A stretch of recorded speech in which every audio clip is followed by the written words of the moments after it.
நான் பிரதர் ரூபன், ஒரு professional tennis player, tennis coach. Last 15 இயர்ஸாக கர்த்தருடைய அழைப்பை பெற்று இந்திய தேசம் முழுவதும், ஒன்று கூடுதலாக சொன்னால் 14 தேசங்கள், Israel, America, Asian countries, African countries என்று ஒரு ப்ரேயர் மிஷனரியாக கர்த்தருடைய வார்த்தையை எடுத்து போயிருக்கிறேன். இந்த நிகழ்ச்சியில் எனக்கு கர்த்தர் என்ன அனுபவமான வார்த்தைகளை என்னுடைய ப்ரேயர் மிஷனில் கொடுத்தாரோ அதை உங்களோட பகிர்ந்து கொள்ள விரும்புகிறேன். வெல்கம்.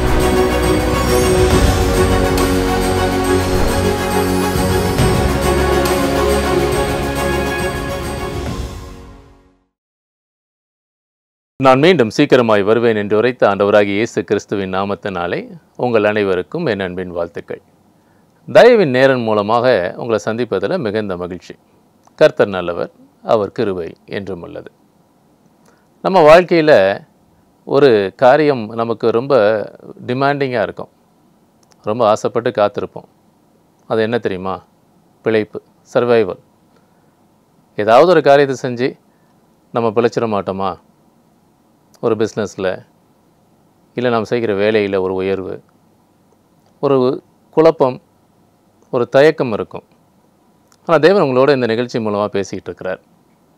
அவர் தன்னுடைய தயவை தான் உங்களுக்கு பதிலாக இந்த நிகழ்ச்சி மூலமாக கொடுக்க விரும்புகிறார்.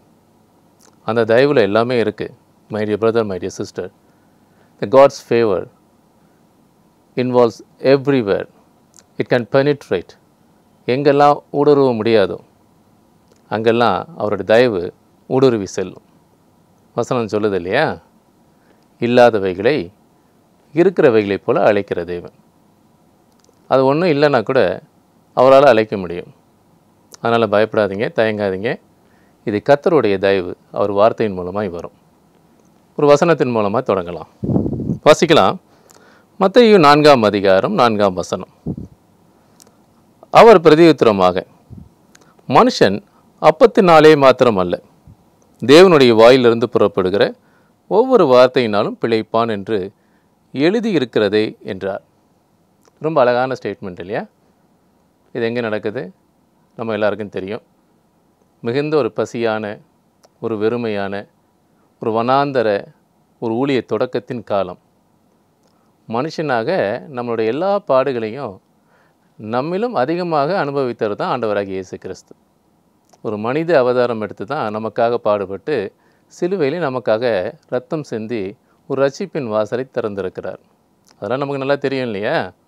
ஆனால் என்ன தெரியல, அவர் வார்த்தை ஒரு பிழைப்பை ஊட்டும் என்று சொல்லுகிறார். இங்கே யார்கிட்ட சொல்கிறாரு? சத்துரு, பிசாசு சோதிக்கிறான். அது ஒரு ஃபிசிக்கல் ஹங்கர் டைம். ஒரு மாம்சமான ஒரு சாப்பாடே இல்லாமல், அப்பவும் தண்ணீரும் குடிக்காமல் ஒரு 40 நாட்களை அவர் கடக்கணும். அது நமக்கு ரொம்ப கஷ்டம். நம்ம வாழ்க்கையிலும் ஒரு வனாந்தர பயணம் இருக்கும். நிறைய நேரங்களில் ரொம்ப வெறுமையாக ஃபீல் பண்ணுவோம். many times we feel loneliness, we feel somebody is cornering me, என்னை அப்படி தள்ளுறாங்க, எனக்கு ஒன்றுமே இல்லை அப்படின்ற ஒரு உணர்வு இருக்கும். அது இப்போ ஒரு பெரிய நோயாக பெருகி கொண்டு இருக்குது. தனிமை என்பது ஒரு பெரிய நோயாக இருக்குது.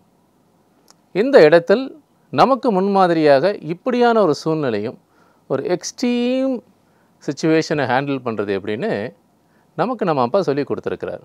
அதாவது இந்த வேர்ல்ட்லி கிட்டுன்னு ஒன்று இருக்கும். அதுக்குள்ளார பணம், பொருள், மனித பலன்கள் எல்லாம் இருக்கும். எல்லா தேவையான ஒரு கிட் பாக்ஸ் மாதிரி எல்லாம் வச்சுருப்பாங்க. இவர் எனக்கு உதவி செய்வார், இவ்வளோ பணம் இருக்குது, நான் இவ்வளோ படிச்சிருக்கிறேன், என்னுடைய குடும்பம் இப்படியான ஒரு பேக்ரவுண்ட் இருந்த குடும்பம், அதனால் இப்படிலாம் இருந்தால் என் வாழ்க்கை நன்மையாக இருக்கும், நான் பிழைச்சிக்குவேன்ப்பா அப்படின்னு சொல்லுவாங்க. இல்லை பிறர் சொல்லுவாங்க, அப்பா அவனுக்கு என்னப்பா எல்லா வசதியும் இருக்குது, அந்த குடும்பம் நல்ல பணக்கார குடும்பம், நல்லா படித்த குடும்பம், ஊரில் நல்ல பேர் வாங்கின குடும்பம், நிறைய பேர் அவங்களுக்கு தெரியும், அதனால் அவங்க பிழைச்சிக்குவாங்கப்பா அப்படின்னு சொல்லுவாங்க. அதெல்லாம் உண்மையான பிழைப்பு. உண்மையான பிழைப்பு எது தெரியுமா? நாம் பிழைக்கிறது மாத்திரம் இல்லை, நம்ம மூலமாக பிறர் பிழைக்கணும். அதுதான் உன்னில் நீ அன்பு கூறுவதைப் போல பிறனிடத்தில் அன்பு கூற வேண்டும் என்று வசனம் தெளிவாக சொல்லுது. இந்த உலகத்தினுடைய காரியத்தின் மூலமாக மட்டும் பிழைக்க முடியாது. தேவனிடத்திலிருந்து புறப்படுகிற வார்த்தை உங்களுக்கு ஒரு பிழைப்பு ஊட்டும். Whatever proceeds from the almighty gods, the word will create everything. அவர் வார்த்தையிலிருந்து உச்சரிக்கிறார் இல்லையா? Because the word says the God uttered and created everything. அவர் உச்சரித்து தான் எல்லாவற்றையும் உருவாக்கினார். வார்த்தைகளை உச்சரித்து தானே உலகத்தையும் உருவாக்கி இருக்கிறார். அண்டத்தை உருவாக்கி இருக்கிறார். He created everything, right? அதுதான் அதனுடைய பொருள். ஆனால் இருக்கிறத வச்சு நம்ம பிழைத்து கொள்ளலாம் என்று ஒரு மாயை பிம்பத்திற்குள்ளேயும் போக வேண்டாம். அது தவறு. அதை நம்பியும் வாழ்க்கை வாழ வேண்டாம். அவர் கொடுக்கிற வார்த்தைகள் நமக்கு ஒரு பெரிய பிழைப்பை கொடுக்கும் என்று வானத்தையும் பூமியும் தன் வார்த்தையின் உச்சரிப்பினாலே உருவாக்கின தேவன் ரொம்ப அழகாக சொல்கிறார். இது இந்த பதில் சோதனைக்காரனுக்கு எதிராக சொல்லப்படுகிற வார்த்தை. நமக்கும் நிறைய நேரத்தில் சோதனைகள் வருது. The tribulation it's a common factor. எல்லார் வாழ்க்கையிலும் இருக்கும். அதை யாரும் மறுக்க முடியாது. அதன் மத்தியிலும் நமக்காக அவர் தன் வார்த்தையை கொடுத்திருக்கிறார். அந்த வார்த்தை தான் மாம்சமாகி ஆண்டவராகிய இயேசு கிறிஸ்துவாய் நமக்குள்ளாக இருக்கிறார். அடுத்த ஒரு வசனம் வாசிக்கிறேன். இந்த காரியங்கள்லாம் எதற்கு அனுமதிக்கிறாருன்னு இந்த வார்த்தை சொல்வதற்கு முன்பதாக பிதாவாகிய தேவன் உபாகமம் 8ஆம் அதிகாரம் 3ஆம் வசனத்தில் அழகாக வெளிப்படுத்துகிறார். அவர் உன்னை சிறுமைப்படுத்தி உன்னை பசியினால் வருத்தி மனுஷன் அப்பத்தினால் மாத்திரமல்ல கர்த்தருடைய வாயிலிருந்து புறப்படுகிற ஒவ்வொரு வார்த்தையினாலும் பிழைப்பான் என்பதை உனக்கு உணர்த்தும்படிக்கு நீயும் உன் பிதாக்களும் அறியாதிருந்த மன்னாவினால் உன்னை போஷித்தார். What a great divine provision. ஒரு பெரிய ஆச்சரியம் பார்த்தீங்களா? He made us to understand what is hunger. அவர் அதை அனுமதித்திருக்கிறார். He humbled you, allowed you to hunger அப்படின்னு ஆங்கிலத்தில் அழகாக சொல்லப்பட்டிருக்கு. அவர் தான் அனுமதித்திருக்கிறார். ஒரு சூழ்நிலையை அனுமதிக்கிறார்னா அதை ரொம்ப தோல்வியாக பார்க்கக்கூடாது. ஒரு டெஸ்ட் எழுதுறீங்க. இந்த டெஸ்ட் என்பது உங்களை கீழே தள்ளுவதற்கா இல்லை அதில் பாஸ் ஆகி நீங்கள் மேலே போவதற்கா? உங்கள் பிள்ளைங்களுக்கு நம்ம என்ன சொல்லித்தரோம்? பெரியவங்க, பரீட்சை வருது, ஒழுங்காக படி, அப்போ தான் வாழ்க்கையில் முன்னேற முடியும். டெஸ்டிங் அதுதானே சோதனை. சோதனை இல்லாத ஏதாவது ஒரு வெற்றி உண்டா வாழ்க்கையில்? நிச்சயமாக கிடையாது. அப்போ உங்கள் வாழ்க்கையிலும் சோதனையை கர்த்தர் கொடுக்குறார். எதுக்கு கொடுக்குறார்? நீங்கள் அவருடைய வார்த்தையினால் பிழைக்க முடியும். த ஹெவன்லி ப்ரொவிஷன். நம்ம நினைத்திராத, நம்ம கற்பனைக்கு எட்டாத, இல்லை நம்ம அண்டர்ஸ்டாண்டிங், நமக்குன்னு ஒரு செல்ஃப் அண்டர்ஸ்டாண்டிங் இருக்கும் வாழ்க்கை குறித்து. இப்படி இருந்தால், இப்படி படித்தா, இவ்வளோ சம்பாதித்தா இப்படி போயிடலாம். இவர்கள்லாம் நம்ம கூட இருந்தாங்கன்னா நமக்கு பாதுகாப்பு உண்டு. இந்த இன்சூரன்ஸ் பாலிசி இருந்தால் நம்ம பிழைத்து கொள்ளலாம். இப்படி நமக்குன்னு ஒரு செல்ஃப் அண்டர்ஸ்டாண்டிங் இருக்கும். அந்த அண்டர்ஸ்டாண்டிங் பேஸ்டாக தான் நம்மளுடைய எக்ஸ்பெக்டேஷன்ஸ், நம்மளுடைய எதிர்பார்ப்புகள். இன்னும் சொல்லப்போனால் அதை வைத்தே பல பேர் ஜெபமும் பண்ணுறோம். இப்படி நடந்துட்டு நல்லாயிருக்கும் ஆண்டவர், எனக்கு இது செய்து கொடுங்க அப்படின்னு ஜெபிக்கிறோம். அது சரியான ஜெபம் அல்ல. அது ஒரு தவறான ஜெபம், புரிதல் இல்லாத ஜெபம். ஒரு புரிதல் இல்லை ஜெபம் எப்படித்தமா இருக்கும்? கர்த்தர் கொடுத்த வார்த்தையை புரிந்து கொண்டு அதை தன் வாழ்க்கையில் நடைமுறைப்படுத்துகிற ஒரு நீதிமானின் ஜெபம் என்பது, என் சித்தத்தின்படி அல்ல ஆண்டவரே, எல்லாம் உம்முடைய சித்தத்தின்படி ஆக கிடவது, மேலானவைகளை நோக்கி பாருங்கள்னு வேதம் சொல்லுது. இதெல்லாம் உலகத்துக்கு அடுத்தவைகள். அவர் ராஜ்யத்தையும் அவர் நீதியை தான் நம்ம தேடணும். இவைகளெல்லாம் நமக்கு கூட கொடுக்கப்படும் என்று வேதம் தெளிவாக சொல்லுகிறது. ஆண்டவராகிய இயேசு கிறிஸ்து சொல்லியிருக்கிறார். இதை ஏன் கொடுத்திருக்கிறார்? உங்களுக்கு இருக்கிற இப்போ இந்த சோதனை, எனக்கு ஒரு தயவு கிடைக்காதா? என்னால் வாழ முடியாதா? என்னால் பிழைக்க முடியாதா? ஏன் இப்படியே இருக்கிறேன் நான்? கர்த்தர் உங்களோட பேசுகிறார். My dear brother, my dear sister, the awesome creator God is talking to you right now. அந்த தயவு உங்களுக்கு அவர் வார்த்தையின் மூலமாக வருகிறது. அவருடைய வார்த்தை உங்களுக்கு பிழைப்பை கொடுக்கும். நீங்கள் செய்கிற காரியமும் சந்தோஷமாக இருக்கும், பிறருக்கும் அது பிரயோஜனமாக இருக்கும். அவன் கையில் அவன் செய்தான்னா அது விளங்குமா அப்படின்னு சொல்லுவாங்க. அவன் செய்கிறதெல்லாம் விளங்குதுப்பான்னு சொல்லுவாங்க. நம்ம கையிட்டு செய்கிற ஒரு காரியம் ஒரு ஒரு பிழைப்பு ஊட்டுகிற, ஒரு நீடித்திருக்கிற ஒரு கிரியையாக இருக்கணும்னா நாம் அதற்கு தகுதி உள்ளவர்களாக இருக்கணும். அவருடைய வார்த்தையை பெற்றவர்களாக இருக்கணும். அதான் வசனம் தெளிவாக சொல்லுது. 1 தெசலோனிக்கேயர் 3ஆம் அதிகாரம் 4-5 வசனங்களை வாசிக்கலாம். அதில் முதல்ல 5வது வசனத்தை வாசிக்கிறேன், அப்போ 4வது வசனம் வாசிக்கிறேன். 5 என்ன சொல்லுதுன்னா, அப்போஸ்தலனாகிய பவுல் சொல்கிறாரு, ஆகையால் நான் இனி பொறுத்திருக்க கூடாமல் எங்கள் வேலை வீணாக போகத்தக்கதாக சோதனைக்காரன் உங்களை சோதனைக்கு உட்படுத்தினது உண்டோ என்று உங்களை விசுவாசத்தை அறியும்படி அவனை அனுப்பினேன். யார் அனுப்புகிறார்? தீமோத்தேயுவை அனுப்புகிறார் பார்த்துட்டு வர்றதுக்கு. இதில் கொடுக்கப்பட்ட வார்த்தை பாருங்கள், எங்கள் வேலை வீணாக போக. செய்கிற வேலை வீணாக போயிடும், போக வாய்ப்பு உண்டு. எப்படி போக வாய்ப்பு உண்டு? சோதனைக்காரன் அதை வீணாக்க முடியும். The Satan can spoil it. My dear brother, my dear sister. அதுக்கு முந்தின வசனம் சொல்லுது பாருங்கள், நமக்கு உபத்திரவம் வரும் என்று நாங்கள் உங்களிடத்தில் இருந்தபோது உங்களுக்கு முன் அறிவித்தோம். பிரச்சனை வரும். We have told you before. The tribulation is a common factor for all. எல்லாருக்கும் பொதுவானது தான். முன் அறிவித்திருந்தோமே, செய்கிற வேலை வீணாக போயிடும். வசனம் என்ன சொல்லியிருக்கு? வசனத்தின்படி சோதனைக்காரனுக்கு எப்படி ஆண்டவராக இயேசு கிறிஸ்து பிசாசுக்கு ரிப்ளை பண்ணுறாரு? மனுஷன் அப்பத்தினால் மாத்திரம் அல்ல, தேவனிடத்திலிருந்து அவருடைய வாயிலிருந்து புறப்படுகிற ஒவ்வொரு வார்த்தையினாலும் பிழைப்பான். அவர் கொடுக்குற வார்த்தை என்பது நீதியான வாழ்க்கை.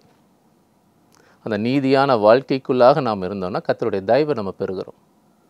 அங்கு நமக்கு ஒரு பிழைப்பு, நம் மூலமாய் பிறருக்கும் ஒரு பிழைப்பு. அதாவது நம் வாழ்க்கையும் ஒரு நல்ல ஒரு ஜீவன் உள்ள வாழ்க்கை, சந்தோஷமான வாழ்க்கை. நம் மூலமாய் பிறருக்கும் அந்த மகிழ்ச்சியான வாழ்க்கையை நாம் பகிர்ந்து கொள்ள முடியும். அதுதான் அதனுடைய பொருள். அந்த பொருளை புரிந்து கொண்டால், சோதனைக்காரன் ஒரு காரியத்தை வீணாக்க முடியும் என்று அறிந்து கொண்டால், நாம் சோதனைக்கு விலகி இருக்க விரும்பினால், கர்த்தருடைய தயவை பெற விரும்பினால், நாம் செய்ய வேண்டியது ஒன்றே ஒன்று தான். அவர் வார்த்தை ஒரு பெரிய பிழை போட்டும் என்பதை ஒரு விசுவாசத்தோடு நம்ம அறிக்கையிடணும். இந்த உலகத்தின் இந்த அப்பத்தை போல உலகத்தினுடைய எல்லா ஃபேக்டர்ஸையும் நீங்கள் பெருசாக நம்பி அதன் பின்னாடி போகாதீங்க. அது ஒரு காணல் நீர், ஒரு மிரேஜ் மாதிரி. நீங்கள் ஓடி ஓடி போக போக தண்ணீர் விலகி கொண்டே போகும். உங்கள் வாழ்க்கையில் நிம்மதி இருக்காது. நிச்சயமாக ஒன்றை யோசிங்க. உங்கள் வாழ்க்கையில் ஆண்டவராகிய இயேசு கிறிஸ்து தன் தயவை கொடுக்க விரும்புகிறார். அந்த தயவு என்பது வீணாகாதபடியாக உங்களுக்கும் சரி பிறருக்கும் சரி ஒரு பிரயோஜனமான தயவாக இருக்க அவர் விரும்புகிறார். ஆமென். இன்னும் ஒரு வசனத்தை மாத்திரம் வாசித்து நான் நிறைவு செய்கிறேன். யோவான் 16ஆம் அதிகாரம் 33ஆம் வசனம். என்னிடத்தில் உங்களுக்கு சமாதானம் உண்டாய் இருக்கும் பொருட்டு இவைகளே உங்களுக்கு சொன்னேன்.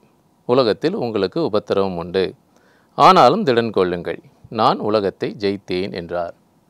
யார் சொல்கிறா? ஆண்டவராக இயேசு கிறிஸ்து சொல்கிறார். சமாதானம் யார்கிட்ட இருக்குது? அவரிடம் இருக்கிறது.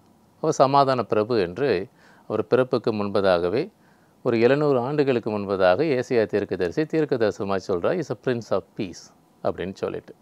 அவர் ஒரு சமாதான பிரபு. சமாதானம் அவர்கிட்ட தான் இருக்குது. உலகத்தில் உபத்திரவம் உண்டு. மகனே மகளே, உலகத்தில் உபத்திரவம் உண்டு. It's a common factor. The tribulation is a common factor. உண்டுப்பா, நிச்சயமாக உண்டு. ஆனாலும் திடன் கொள்ளுங்கள், நான் உலகத்தை ஜெயித்தேன். அவனுக்கு என்னப்பா வருவான், அட்வைஸ் பண்ணுவான், போயிடுவான். சொல்கிறது ஈஸி, செய்கிறது தான் கஷ்டம். நீங்களும் சொல்லியிருப்பீங்க, நானும் சொல்லியிருப்பேன். சரிதானே? சொல்கிறது ஈஸிப்பா, எல்லாரும் பேசுவாங்க. தலைவலியும் வயிற்று வலியும் தனக்கு வந்தால் தான் தெரியும். பேசுவோம் இல்லையா? படைத்த பரம்பொருள், வானத்தையும் பூமியும் உருவாக்கினவர், பிதாவாகிய தேவனுடைய ரூபமாகத்தான் மனுஷகுமாரன் ஆண்டவராக இயேசு கிறிஸ்து இருக்கிறார். அவருடைய ரூபமாக இருக்கிறார். சொந்த குமாரனாக வெளிப்பட்டார், மனிதனாக வெளிப்பட்டார். எல்லா அவமானங்களையும் ஏற்றுக்கொண்டார், எல்லா தனிமைகளையும் ஏற்றுக்கொண்டார். இந்த நிகழ்ச்சியினுடைய முதல்ல நம்ம ஆரம்பிக்கும் பொழுது சொன்ன வசனம், அப்பத்தினால் மாத்திரமல்ல, தேவனுடைய வாயிலிருந்து புறப்படுகிற ஒவ்வொரு வார்த்தையினாலும் பிழைப்பான் என்று சொல்லும் பொழுது அவருடைய சூழ்நிலையை பாருங்கள். அந்த கல்லை அப்பமாக்கும்படி சோதனைக்காரன் பிசாசு ஒரு பெரிய ஒரு டெம்டேஷனை கிரியேட் பண்ணுறான். அந்த temptation, the mist of the temptation, ஒரு மனிதனாக இருந்து தன் விசுவாசத்தை கண்ணியமாக வெளிப்படுத்தின இறைவன் அவர். ஒரு இறைவனாக இருந்து ஒரு பெரிய சிங்காசனத்தில் உட்கார்ந்துக்கிட்டு நீங்கள் எது செய்யுங்க, நீங்கள் எது செய்யாதீங்க, நீங்கள் செய்தது சரி, இது தவறு என்று சொல்கிற இடத்துல அவர் இல்லை. என் மகனே, என் மகளே, உனக்கு இந்த பிரச்சனை இருக்கா? இந்த பிரச்சனையை எப்படி மேற்கொள்வது என்பதை நான் இந்த பூமிக்கு வந்து உன்னிலும் அதிகமான பாடுகளை ஏற்றுக்கொண்டு, அவமானங்களை ஏற்றுக்கொண்டு, அதற்கு உனக்கு ஒரு வழியை உண்டு பண்ணுறேன். அதான் அழகாக சொல்கிறாருல, நானே வழியாக இருக்கிறேன். அந்த வழி என்ன தெரியுமா?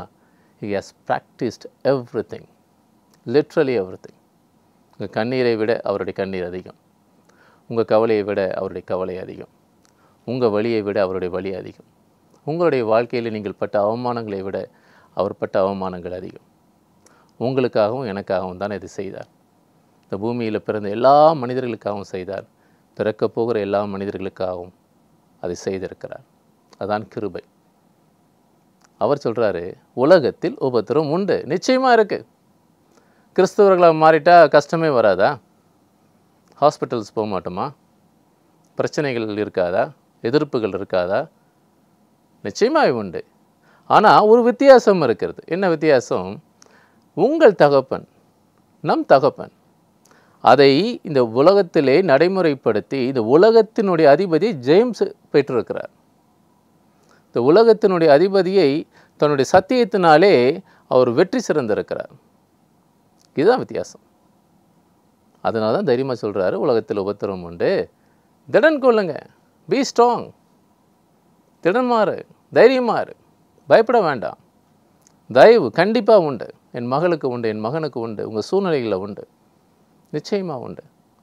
ஏனென்றால் நான் உலகத்தை ஜெயித்திருக்கிற மகனே மகளே, உனக்கான தயவு என் கரத்திலே இருக்கிறது. இதுதான் கர்த்தர் வெளிப்படுத்துகிற காரியம். நாம் செய்கிற காரியம் வீணாய் போகக்கூடிய வாய்ப்பு உண்டு. சோதனைக்காரன் அதை வீணாக்கிடுவான். ஒரு அழகான ஒரு உணவுப் பொருளை நீங்கள் செய்து அதை நீங்கள் பயன்படுத்தாமல் கொஞ்சம் நேரம் வெளியே வச்சுட்டு இருந்தீங்கன்னா ஒரு கால அளவுக்கு பின்பதாய் அது கெட்டுப்போன உணவாய் மாறிடும். The food became a spoilt food. அதுவே விஷமாக மாறிப்போகும் அதே உணவு. ஆக நமக்கு கொடுத்த அழைப்பு, அன்பு, அபிஷேகத்தை நாம் பயன்படுத்தாமல் விசுவாசம் என்ற நம்ம விசுவாசிகள் தானே நம்ம அழைக்கிறோம். அந்த விசுவாசமே இல்லாமல் நம்ம வாழ்க்கையில் வாழும் பொழுது நாம் செய்கிற காரியம் கெட்டு போயிடும். பிறருக்கும் நாம் செய்த காரியங்கள் கெடுதலாய் மாறிப்போகும். அதனால தான் ஒரு நிறைவில்லாத வாழ்க்கை. எப்படி இருக்கிறீங்க அப்படின்னு கேட்டால், ஏதோ இருக்கிறேன் பிரதர் அப்படின்ற பதில் தான் பெரும்பான்மையான கிறிஸ்தவர்களிடமிருந்து வருகிறது. அதற்கு காரணம் இதுதான். நாம் கர்த்தருடைய வார்த்தையை புரிந்து கொள்ளலை. அவர் அனுமதித்த அந்த சோதனையை நாம் புரிந்து கொள்ளலை. தூதர்கள் உண்ணும் உணவினால், இந்த ஹெவன்லி ஃபுட்டுனால் அவரால் ப்ரொவைட் பண்ண முடியும். நம் தேவைகளை ஒரு டிவைனாக சந்திக்க முடியும். புத்தி கெட்டாத ஒரு பெரிய சமாதானத்தை நமக்கு கொடுக்க முடியும். நாம் எதிர்பாராத ஒரு அற்புதத்தை அவரால் கொடுக்க முடியும். ஆனால் அதை நாம் விசுவாசிக்கிற தெய்வ பிள்ளைகளாக, விசுவாசிகளாக நாம் இருக்கணும்.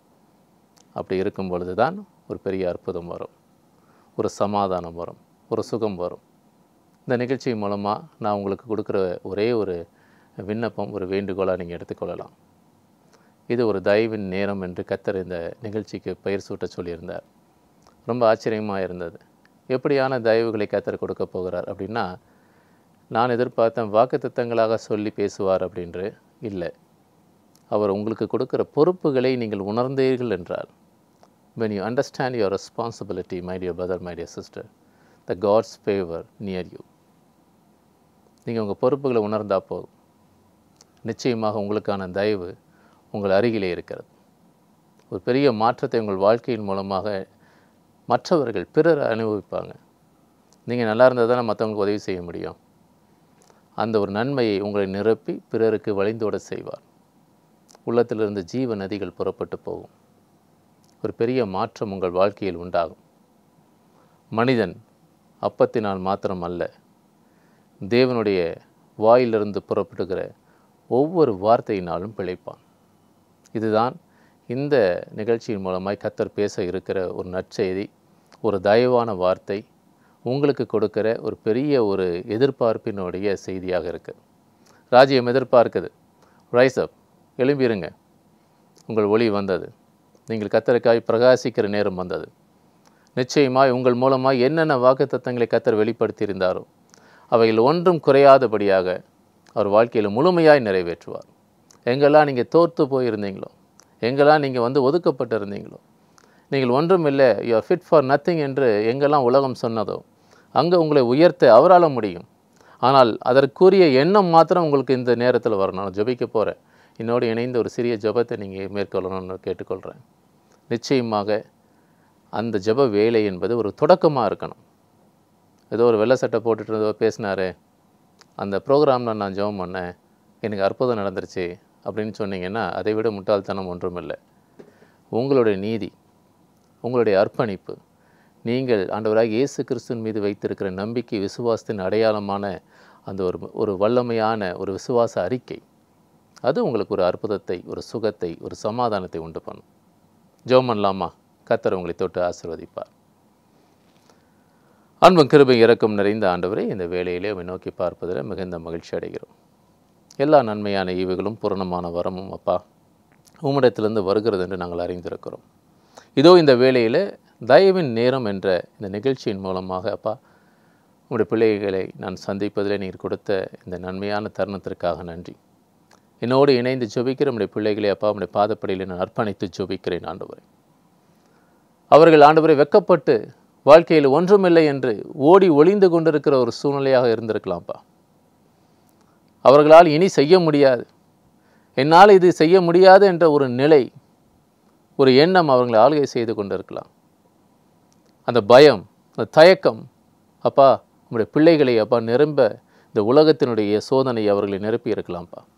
இப்பொழுது நான் ஜெபிக்கிறேன், நம்முடைய பிள்ளைகளுக்காக ஜெபிக்கிறேன். எங்கெல்லாம் தோல்விகளை அப்பா அவர்கள் எதிர்கொண்டாங்களோ, எங்கெல்லாம் புறக்கணிப்புகளை அவங்க எதிர்கொண்டாங்களோ, எங்கெல்லாம் அவர்களுக்கு தகுதி இல்லை என்பதை அப்பா அந்த உலகம் அவர்களை அழுத்தினதோ, அங்கெல்லாம் அவங்களுக்கு ஒரு பெரிய ஒரு அங்கீகாரத்தை நீர் கொடுக்கிறீர் என்று நான் விசுவாசித்து அறிக்கை எடுக்கிறேன் ஆண்டவரே. நம்முடைய பிள்ளைகளுக்கு என்று ஒரு உயர்வை நீங்கள் வைத்திருக்கிறீங்கப்பா. கால்களை மான்களின் கால்களை போல ஆக்கி உயர்ந்த ஸ்தலங்களே நீங்கள் நடக்க பண்ணுகிறீங்க ஆண்டவரே. உம்மால் கூடாத காரியம் ஒன்றுமில்லை என்று நான் விசுவாசித்து அறிக்கையிடுறேன்ப்பா. நிச்சயமாக உம்முடைய பிள்ளைகளுக்கு ஒரு பெரிய ஒரு அற்புதத்தை இந்த வேளையில் நீங்கள் செய்து கொண்டிருப்பதற்காக நன்றி. ஆமாம் ஆண்டவரே, உம்முடைய பிள்ளைகள் இப்பொழுது ஆண்டவரை உம்மை நோக்கி பார்த்து ஜெபித்து கொண்டிருக்கிறாங்க. அருமையான ஆண்டவரே அப்பா, உம்முடைய பிள்ளைகளை ஆசீர்வதிக்கிற ஒரு நல்ல தகப்பனாக நீங்கள் வெளிப்பட்டதற்காக நன்றி.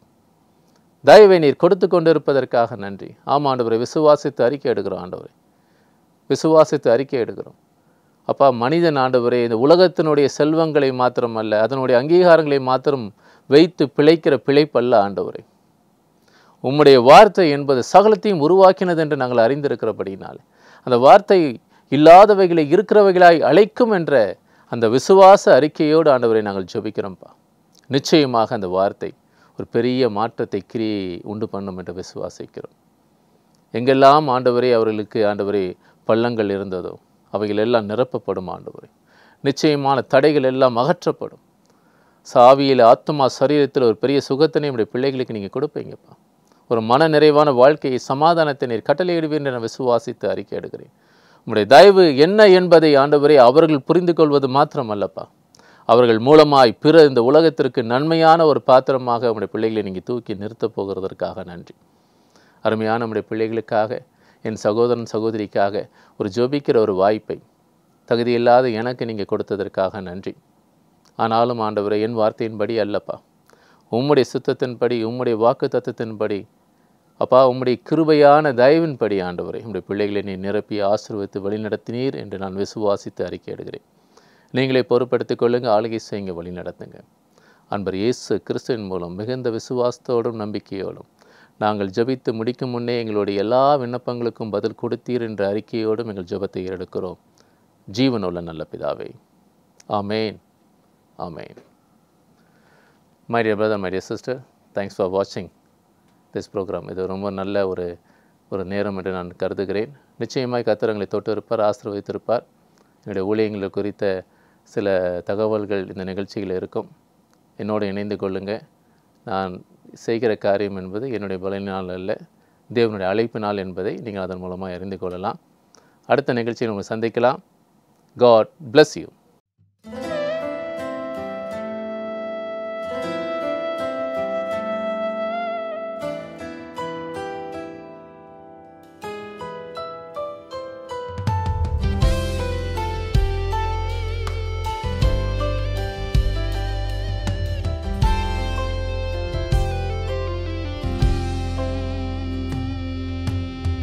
இதயம் கலங்கினதா, ஆசைகள் இலை போல் உதிர்கிறதா. இதயம் கலங்கினதா, ஆசைகள் இலை போல் உதிர்கிறதா. மழையில் கண்ணீரும் மறைகிறதோ, மண்ணாய் உலகம் மிதிக்கிறதோ. மழையில் கண்ணீரும் மறைகிறதோ,